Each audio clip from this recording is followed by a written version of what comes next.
இந்த பாட்டோட தொடக்கத்துல குடிகாரங்களுக்கு ஒரு டிப்ஸ், இந்த பாட்டு முடிவுல அவங்களுக்கு ஒரு அட்வைஸ்.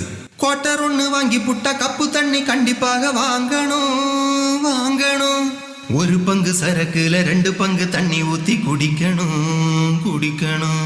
சரக்கு தான் அடிக்கும்போ மூக்கையும் பொத்திக்கிட்டு அடிக்கணும் அடிக்கணும். சைடிஸ் ஒன்றும் இல்லை என்ன கொஞ்சம் ஊறுகாய தொட்டு நக்கணும் நக்கணும். குடிக்கும்போது குமட்டல் வராம பார்த்துக்க வேணும் அண்ணே. குடிக்க போற முன்னாடி ஜட்டிய போட்டுக்க அண்ணே. வேட்டி அவுந்தா மானம்தான் கப்பலும் ஏறி போகும்தான். குடிக்காத நண்பா குடிக்காத, உடம்ப நீ வீணா கெடுக்காத. உங்க குடிகார நண்பர்களோட ஐடியா இந்த வீடியோக்களை மென்ஷன் பண்ணுங்க.